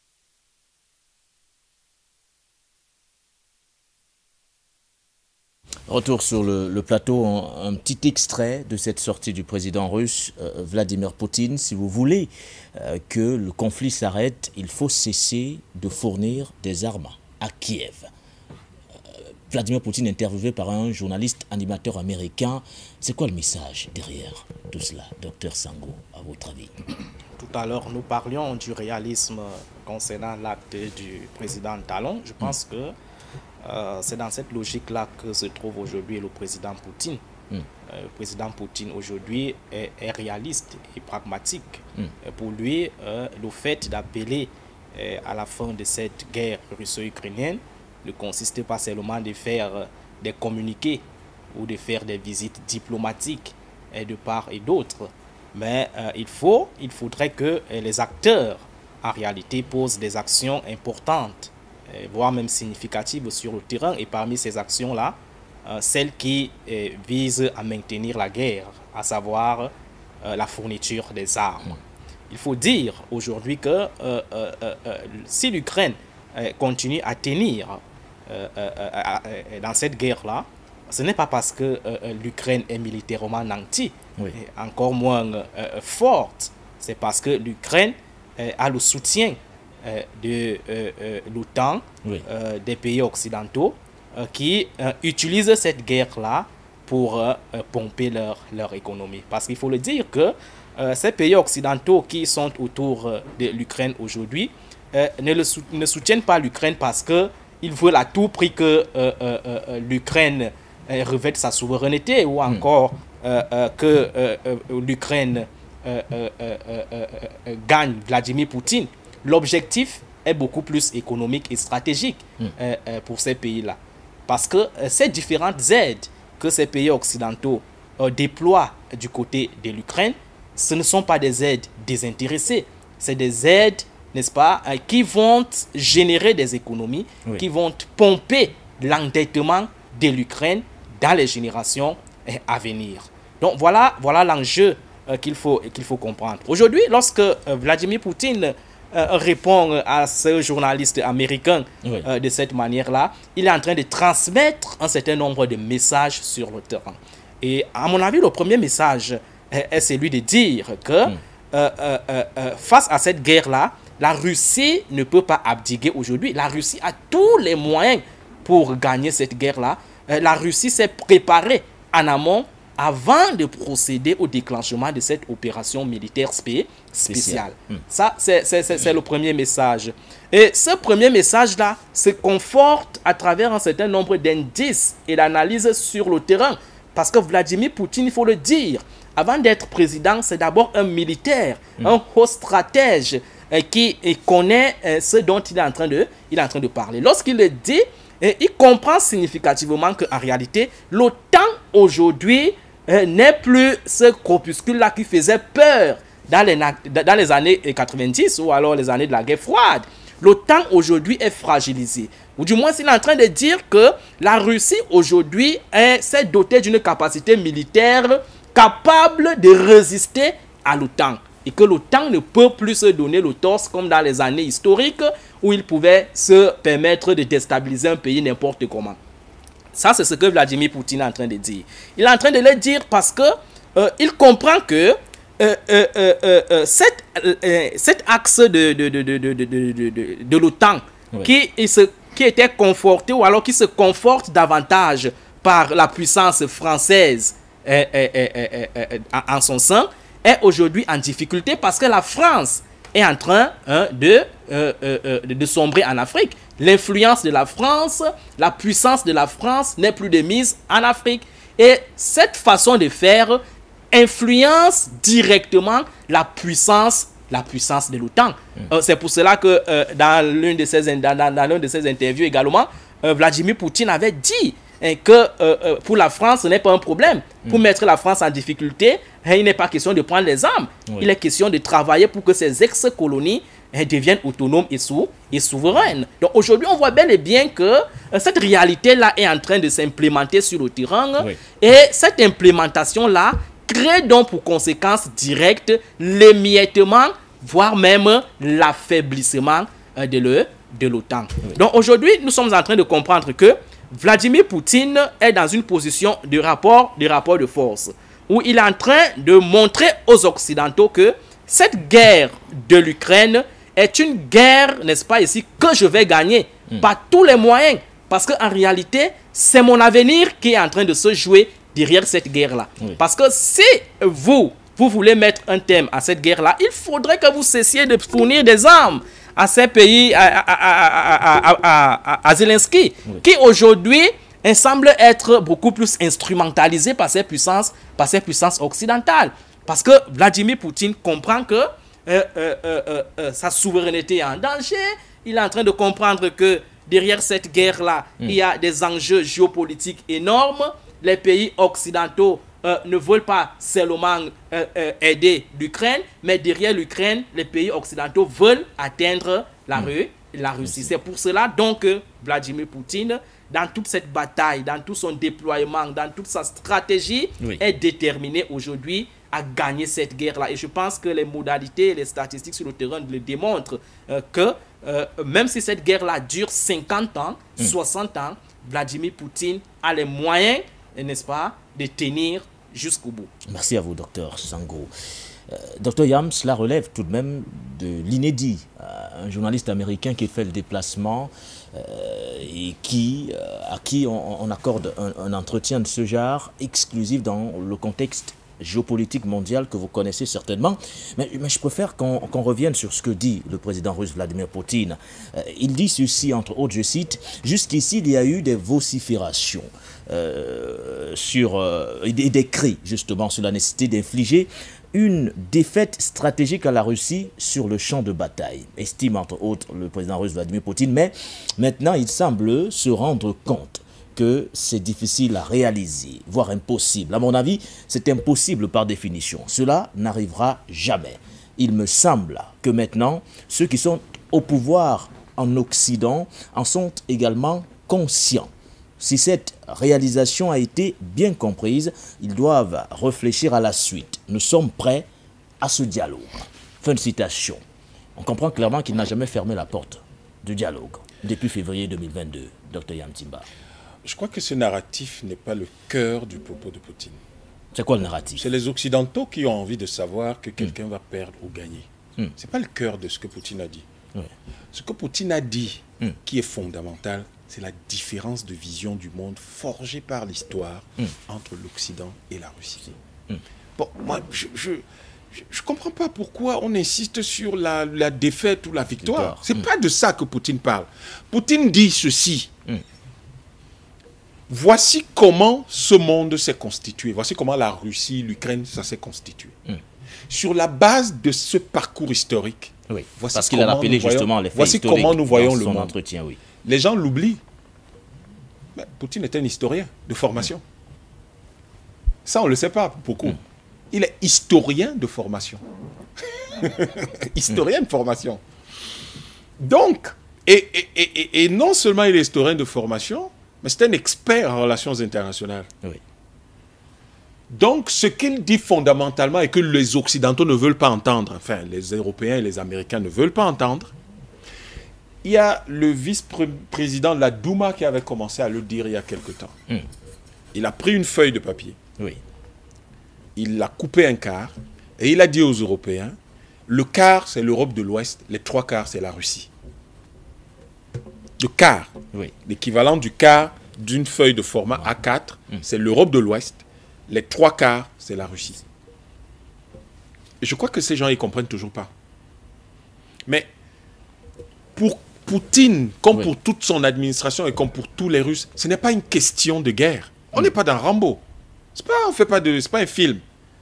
On est dans l'opposition, la contradiction entre deux visions du monde. C'est ça qu'il a passé le temps à dire pendant l'interview de Tucker. Et personne n'écoute. Les Occidentaux ont tendance à ramener le monde dans ce qui conforte les intérêts de ce qu'on appelle le complexe militaro-industriel. Or, le complexe militaro-industriel a besoin qu'on parle de victoire ou pas. Pourquoi? Parce qu'en parlant de victoire ou pas, on parle de livraison d'armes, on parle de transactions financières, on parle de contrats de reconstruction plus tard. Mais ça n'intéresse pas la Russie, ça n'intéresse pas Vladimir Poutine. Ce qui l'intéresse, mais Sergei Lavrov l'a dit il y a 3 ou 4 ans, il s'agit de préserver l'ADN des civilisations. C'est ça le problème de la Russie. Et pour bien leur rappeler la question des politiques civilisationnelles divergentes, nées de visions du monde antagonistes, et qui ont produit donc un monde dans lequel les conflits sont l'essence même aujourd'hui de l'analyse sociale et politique et géopolitique que nous pourrions faire si nous pouvons les identifier et identifier clairement les acteurs, les jeux, les acteurs, leurs jeux et les enjeux, eh bien, vous arrivez à ceci que ce qui est fondamental dans ce discours, c'est quels sont les acteurs de tous ces conflits et de ces antagonismes. Les Russes ne peuvent pas comprendre que des Canadiens célèbrent un nazi. Ces gars, ils ont perdu 27 millions de personnes pendant la Deuxième Guerre mondiale. Vous célébrez ceux qui ont tué 27 millions de personnes chez eux. vous êtes là, vous parlez de victoire. Ça ne s'intéresse pas à la question de la victoire. Ils vous regardent en disant, vous avez une vision de monde différente de la leur. Vous avez des valeurs différentes des leurs. Et que pour vous, un type qui a tué 27 millions d'autres personnes est beaucoup plus important, peut être célébré dans un parlement, mais pas du tout un État qui a perdu 27 millions de personnes et qui a battu pour vous celui qui a déclenché la deuxième guerre européenne du XXe siècle.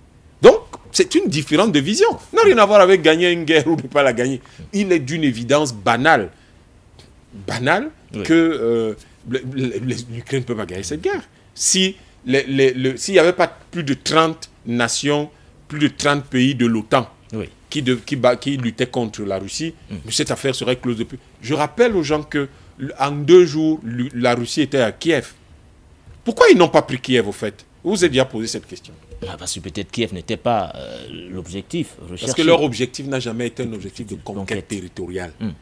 Parce que dans l'histoire de l'humanité, on n'a jamais vu un peuple qui avait suffisamment d'espace chez lui et qui n'était pas surpeuplé, aller conquérir des espaces ailleurs. Ça ne s'est jamais fait dans l'histoire de l'humanité. Et d'une part, d'autre part, et c'est ça la raison la plus importante dans ce cas de figure, c'est-à-dire contextuellement, mais Kiev est la base de la civilisation russe. Vous ne pouvez pas mettre à sac la base de votre propre civilisation. Il n'y a que les Européens qui font ce genre de choses. Quand on a le roi, je crois, Charles X, qui s'en va mettre à sac Rome. Rome est la base de la civilisation de l'Europe de l'Ouest.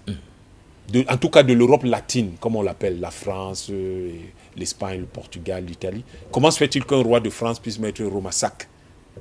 Vous voyez que quand vous prenez cette différence-là, le problème de fond que soulève Vladimir Poutine, ça n'a rien à voir avec les éléments. Il racontait un certain nombre d'éléments factuels. D'ailleurs, si vous observez la trame de son propos, il illustre, chaque fois qu'il parle du front, c'est pour illustrer. Chaque fois qu'il parle de l'opération militaire spéciale, c'est pour illustrer. Mais la trame de fond, l'idée générale, c'est que vous, les Occidentaux, vous, les Européens et les Américains, vous avez une vision de monde différente de la nôtre, et vous voulez détruire la civilisation russe, l'ADN des civilisations dont parlait Lavrov, et vous le faites parce que vous donnez l'impression de ne pas connaître l'histoire. Vous connaissez très bien l'histoire, mais je vais quand même la rappeler pour le grand public. C'est lui, il a tenu à le faire. Et c'est ce qu'il a fait. Donc c'est ça le fond du problème. Et vous comprenez donc pourquoi maintenant la Russie peut être proche de l'Afrique. Ces gars-là ont quand même déclenché quelque chose qui a tué 27 millions de Russes. Les mêmes ont déclenché un phénomène qui a transporté entre 27 et 35 millions d'Africains comme esclaves en Amérique, tuant au passage entre 270 millions et 350 millions chaque pour avoir ces 27 à 35 millions. C'est eux-mêmes qui le disent. Ils disent que pour chaque esclave transporté en Amérique, il y en a eu au minimum 10 qui sont morts. C'est eux-mêmes qui disent ça, ce n'est pas moi. Donc les Russes se disent, si on a des présidents européens qui vivent dans des châteaux construits avec l'argent de la traite négrière et de l'esclavage, si on a le franc CFA, dont l'origine est l'indemnisation des propriétaires d'esclaves, c'est de là que ça vient, cette histoire de franc CFA. Ça veut dire que ces gens qui en même temps vont donc célébrer un nazi qui est à l'origine de 27 millions de morts chez nous, en fait, ces gars-là, ils ont un problème. Et ceux qui sont du même bord que nous, c'est les Africains. Voilà comment se justifie actuellement ce rapprochement entre la Russie. D'ailleurs, c'est même toujours justifié le rapprochement entre la Russie et l'Afrique. Parce qu'il faut savoir que la Russie était là en 1984, en 1884 à Berlin. Mais elle n'a rien fait. Elle ne s'est pas engagée avec les autres. Elle a dit que c'était inacceptable. Elle n'a pas accepté le partage de l'Afrique. Elle ne s'y est pas engagée. Et 12 ans après, elle a aidé l'Éthiopie à battre l'Italie en 1896 à Adoua. Il faut que les gens comprennent ce qui est fondamental. Et quand vous voyez la critique que les Européens et les Américains adressent à M. Carlson Tucker, c'est parce qu'ils savent qu'il a donné à Poutine l'occasion de toucher ce dont ils ne veulent pas parler. Et ce dont ils ne veulent pas parler, c'est de la préservation des civilisations dans le monde.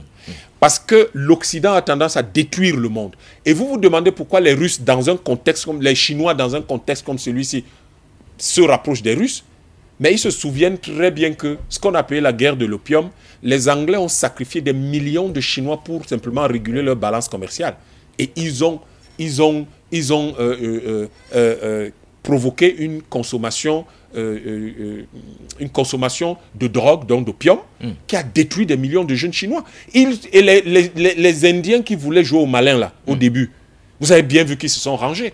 Parce qu'on leur a rappelé, vous ne pouvez pas ignorer l'histoire. Quand ces gens-là l'ont voulu, ils ont provoqué des millions de morts, ils ont affamé des millions d'Indiens pour nourrir la Grande-Bretagne. Ils ont détruit toute l'industrie cotonnière indienne, qui était la plus avancée du monde à l'époque, pour pouvoir soutenir leur propre industrie. Donc ces gens-là sont capables de détruire n'importe quelle civilisation, pour autant que leurs intérêts sont préservés. Donc ce qu'ils font en Ukraine, voilà donc comment Poutine revient, ce qu'ils font en Ukraine, compte tenu de tout ça, c'est en fait qu'ils veulent détruire la civilisation russe.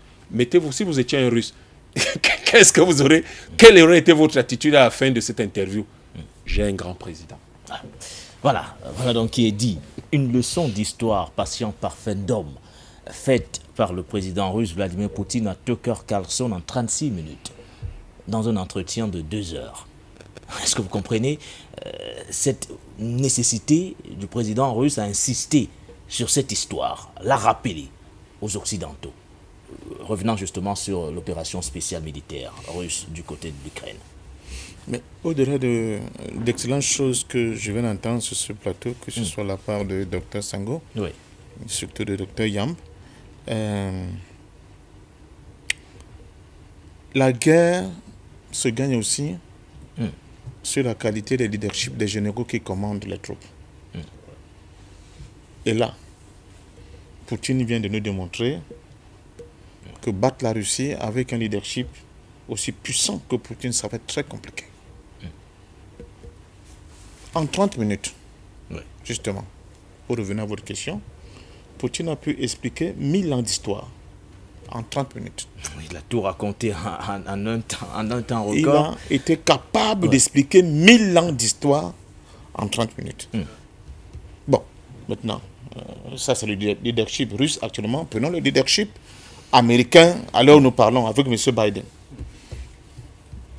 En une demi-minute, il va dire qu'il a rencontré Mitterrand et qu'ils se sont parlé dès qu'il a pris sa première prise de fonction comme président des États-Unis. Un individu qui est mort, ça faisait plus d'une vingtaine d'années. Vous voyez le décalage. C'est-à-dire, d'un côté, vous avez un véritable général qui peut parler d'économie, qui peut parler de droit, qui peut parler d'histoire, qui peut vous parler de civilisation, qui peut parler de l'anthropologie.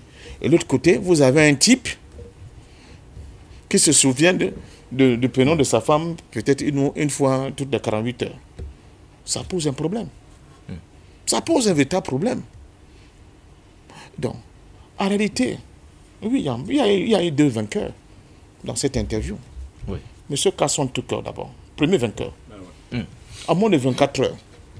Sur son compte X, là, quand il a annoncé l'interview, il y a eu plus de 100 millions de vues. 100 millions de vues. Impensable. Il a près de 200 millions. Maintenant, on me dit qu'il a plus de 200 millions de vues. À moins de 24 heures, il était à plus de 100 millions de vues. C'est du jamais vu. Et le deuxième vainqueur, c'est Vladimir Poutine. Parce qu'à travers Carlson Tucker, il va atteindre les couches qui lui étaient inaccessibles à cause de la propagande occidentale avec les médias mainstream. C'est pour cela qu'on en veut à Carlson Tucker d'ailleurs. Oui, justement. Vous avez écouté même Mme Hillary Clinton qui parle de c'est sûr que si tu vas signer des contrats avec les médias russes, c'est pour cela que ils sont mal. Parce que même les Américains qui étaient un peu lobotomisés par la propagande occidentale, ils découvrent la vérité, ils disent merde. Donc c'est ça le problème. Donc c'est ça le problème. En réalité, le docteur en parle de l'Occident sur le plan civilisationnel avec la Russie, la Chine, l'Afrique et d'autres pays. Mais il faut préciser, il faut dire l'élite occidentale. Parce que les peuples même de l'Occident ne sont pas d'accord si on leur explique bien, comme Poutine a fait avec la démarche, n'est-ce pas, de leur hein, de leur élite anglo-saxonne aujourd'hui qui dirige le monde. Bon, les Latins sont venus à la remorque de cette élite-là, tout ça, parce qu'il n'existe plus. La France, M. Macron. Bon, écoutez, sur le plan civilisationnel, justement, cette élite anglo-saxonne a fini par domestiquer totalement l'Occident. Regardez les choix économiques de l'Europe aujourd'hui. C'est incroyable. C'est pire que de tirer une balle dans la jambe. Regardez les choix civilisationnels. Bon, vous avez M. Attal qui nomme son petit copain un ministre clé dans le... ça dit que 2 hommes. Bon, et c'est ça la modernité. C'est ça la modernité. Excusez-moi. Bon. Non, allez-y. Je suis souvent... la plupart de vos followers, souvent, qui écrivent n'importe quoi. Mais il n'y a qu'en Afrique qu'on a pu trouver pareille résistance à 2 niveaux. Première résistance, c'était... Bon, on peut ne pas aimer, mais c'est la vérité, c'est les faits. Monsieur Macky Sall, qui du perron du palais présidentiel sénégalais, alors que Obama lui force la main pour qu'ils disent ouvertement qu'ils vont dépénaliser les LGBT, machin, et qu'ils vont enfin légaliser cette affaire-là. Il lui dit non, c'est contraire à notre culture, à notre civilisation. Il fallait le faire, hein, Baudouin Nguyen. Ce n'est pas parce que les gens bavardent beaucoup là maintenant, aujourd'hui, ils célèbrent des comptes de valeur. Il fallait le faire. C'est ça le courage. Quand je parle de courage physique, vous ne voulez pas comprendre. Parce qu'en d'autres lieux, en d'autres temps, tu fais ces déclarations-là, c'est fini. On coupe ta tête. Hein. C'est fini. Macky Sall l'a fait. Deuxièmement, c'est une dame dont on ne parle pas beaucoup. C'est la ministre sud-africaine des Affaires étrangères. Naledi Pandor. Vous savez ce qu'elle est en train de subir actuellement? Parce que quand j'entends les gens dire là, oh, pourquoi l'Afrique du Sud s'occupe des problèmes palestiniens? J'en rigole. J'en rigole. Ce sont les mêmes forces. Si vous voulez traiter le problème du Congo, ce sont les mêmes forces qui tuent les enfants gazaouis, qui entretiennent ce chaos au niveau du Congo. Vous ne comprenez pas comment? Madame Pandor, aujourd'hui, même au niveau de sa famille, les menaces sont à un niveau incroyable. De ces mêmes gens-là qui soutiennent ces génocides qui se produisent actuellement au niveau de Gaza. L'Afrique doit se réveiller. L'Afrique doit avoir une jeunesse aujourd'hui qui a une lecture géopolitique globale de ce qui se passe dans le monde pour revenir là, pour montrer dans quel camp nous devons évoluer aujourd'hui. C'est un choix qu'on est obligé de faire. On ne peut pas continuer à lambiner là-dessus. On faut faire un choix. Entre le choix de ceux qui sont pour la diversité des cultures endogènes propres à chaque nation, à chaque culture, à chaque espace, et ceux qui veulent ramener tout le monde en rang, dans une discipline propre aux nazis, dans ce qu'ils appellent le nouveau droit de l'homme, et dont nous voyons les dégâts aujourd'hui, même pour les propres occidentaux. Quand vous parlez même des armées, qui peut gagner? Mais l'armée occidentale peut vaincre une armée qui n'est pas dans la LGBT comment? Mais c'est pour faire la guerre, il faut être viril. Ce sont les femmes comme ça qui font la guerre. Hein? Est-ce que vous êtes sérieux? Non, est-ce que vous êtes sérieux? Elle est bonne, elle est bonne. Pour faire la guerre, il faut être viril, sinon vous ne faites pas la guerre. Vigilant, alerte. Ce ne sont pas les gens qui, n'est-ce pas, qui font comme ça, qui vont faire la guerre. Non, ils ne peuvent pas faire la guerre. C'est pour ça que les armées occidentales sont en difficulté. Et les experts militaires même le disent clairement, chez eux, qu'en cas de conflit majeur avec la Russie, ils ne vont pas s'en sortir. Parce qu'ils n'ont plus d'armée. Quand une armée accepte que des guerres et autres choses peuvent intégrer leur armée, ce n'est plus une armée. Et c'est ça que l'Afrique ne doit pas copier. Heureusement qu'au niveau de l'Afrique, quand on regarde au niveau de nos recrutements, ces conditions sont prises en compte de manière lourde.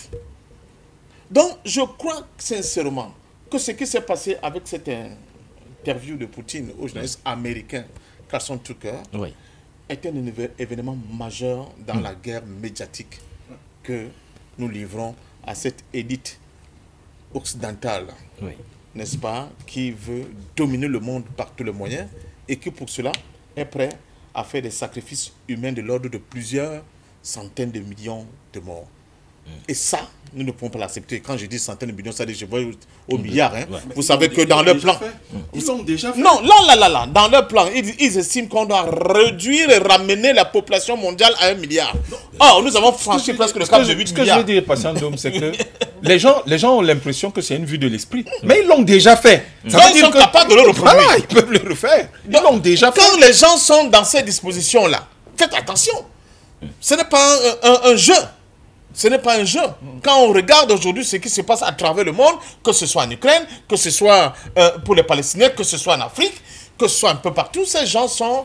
Et ça ne se passe pas seulement par les guerres, par le Covid, par tout ce que... Maintenant, nous sommes à l'ère des vaccinations, des trucs qu'on ne maîtrise pas très bien, ce que c'est, mais aussi par le biais de l'accaparement des richesses. On vient de découvrir au niveau de la Zambie l'un des gisements de cuivre les plus importants au monde. Vous savez quels sont les gens derrière qui ont été les financiers? Vous avez M. Bill Gates. Bien sûr. Et l'autre nom, comment on appelle encore l'autre voyou là? Et c'est une start-up. Voilà, et c'est une start-up.